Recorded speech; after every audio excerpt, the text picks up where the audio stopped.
ஒரு ஊரில் ஏழை விதவை பெண் ஒருத்தி வசித்து வந்தாள். அவளுக்கு ஒரே ஒரு மகனும் உண்டு. அவளுடைய ஏக்கமெல்லாம் எப்பொழுதும் தம் மகனைக் குறித்துதான் காணப்பட்டது. தான் எப்படி போனாலும் பரவாயில்லை, தன்னுடைய மகனை ஒரு நல்ல நிலைக்கு கொண்டு வர வேண்டும் என்பதுதான் அவளுடைய குறிக்கோளாகவும் இருந்தது. இப்படியாக தன்னுடைய மகனை கஷ்டப்பட்டு படிக்க வைத்தாள். ஆனால் மகனுக்கோ தாயின் மேல் பல காரியங்களில் வெறுப்புதான் காணப்பட்டது. ஏனென்றால் இவனோடு படிக்கிற பிள்ளைகள் எல்லாரும் மிகவும் செழிப்பாக காணப்பட்டனர். இதை பார்த்த இந்த மகனுக்கு மிகவும் கஷ்டமாக இருந்தது. தனக்கு ஒரு நல்ல வஸ்திரம் இல்லை. நல்ல சத்துணவுகள் வீட்டில் காணப்படவில்லை. பொழுது போக்குவதற்கு எந்தவிதமான பொருட்களும் தன்னுடைய வீட்டிலே இல்லையே என்கிறதான ஒரு ஏக்கமும் இவனுடைய உள்ளத்தில் காணப்பட்டது. இந்த மகன் தன்னுடைய தாயிடம் இதைப் பற்றி பேசினால் அவனுடைய தாய் கொடுக்கிற பதில் கர்த்தருடைய கிருபை எல்லாவற்றையும் பார்த்துக் கொள்ளும் என்பாள். இந்த மகனுக்கு ஒன்றுமே புரியவில்லை. ஆனால் இந்த தாயோ தன்னுடைய சரீரத்திற்கு போதுமான உணவு இல்லாமல் தன்னுடைய மகனுடைய பள்ளி படிப்பிற்காக தன்னுடைய இரத்தத்தையும் கொடுத்து அதன் மூலம் கிடைக்கிற பணத்தைக் கொண்டு எல்லாவற்றையும் கவனித்து வந்தாள். இப்படியாக தன் மகனை ஒரு உயர்ந்த நிலைக்கு கொண்டு வந்தாள். இந்த தாயின் மகனும் வாழ்க்கையில் கஷ்டப்பட்டு படித்து ஒரு நல்ல வேலையில் தன்னுடைய சொந்த ஊரிலே அமர்ந்தான். வேலையில் பயிற்சி பெறுவதற்காக இந்த மகன் சில நாட்கள் தன்னுடைய தாயை விட்டு பிரிந்து வேறு இடத்திற்கு செல்ல வேண்டியது இருந்தது. இதனால் தாயை பக்கத்து வீட்டுக்காரர்களிடம் ஒப்படைத்துவிட்டு வெளியூருக்கு கடந்து சென்றான்.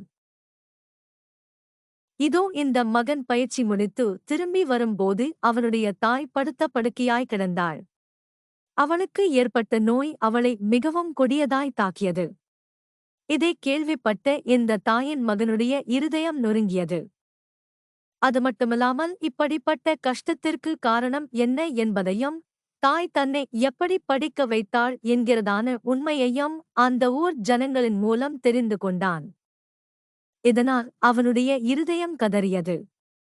இப்பொழுதுதான் தன் தாய் அடிக்கடி சொல்லுகிற கர்த்தருடைய கிருபையின் அர்த்தத்தை புரிந்து கொண்டான். தாயின் அளவற்ற ஈடு இணை செய்ய முடியாத இரக்கத்தை நினைத்து கதறினான். அவன் ஒரு முடிவு எடுத்துக் கொண்டான். இப்படிப்பட்ட கிருபையை காண்பித்த தன்னுடைய தாயை ஒருபோதும் இழந்து போவதில்லை என்று சொல்லி தன்னுடைய தாயை நல்ல மருத்துவரிடம் காண்பித்து தன்னுடைய தாய்க்கு வைத்தியம் பார்த்தான். இதோ அவனுடைய தாயும் பிழைத்துக் கொண்டான். இதானல் இந்த மகன் அடைந்த மகிழ்ச்சிக்கு அளவே இல்லை. ஏனென்றால் இந்த மகத்தான கிருபையை மீண்டும் பெற்றுக்கொண்டான். எனக்கு பிரியமான தேவ ஜனங்களே, நம்முடைய ஆண்டவராகிய இயேசு கிறிஸ்தும் தம்முடைய விலை உயர்ந்த இரத்தத்தை நமக்காக, அதாவது நம்முடைய பாவத்திற்காக நஷ்ட ஈடாக கொடுத்து பிசாசின் கையிலிருந்து நம்மை காப்பாற்றி நமக்கு இவ்விதமாக தன்னுடைய கிருபையாகிய அன்பை கொடுத்திருக்கிறார். ஐயோ, நம்முடைய தாயும் தகப்பனும் நண்பர்களும் செய்ய முடியாத அளவற்ற தியாகத்தை தம்முடைய கிருபையின் மூலம் செய்திருக்கிறார். ஆகவே இப்படிப்பட்ட நல்ல கிருபையே நம்மோடு கடைசி வரை இருக்க வேண்டுமானால் உயிர் நம்முடைய சரீரத்தில் இருக்கும் வரை இந்த கிருபை என்கிற கனியை கொடுக்கிற இயேசு என்கிற மரத்தை எப்பொழுதும் கெட்டியாக பிடித்துக் கொள்வோம்.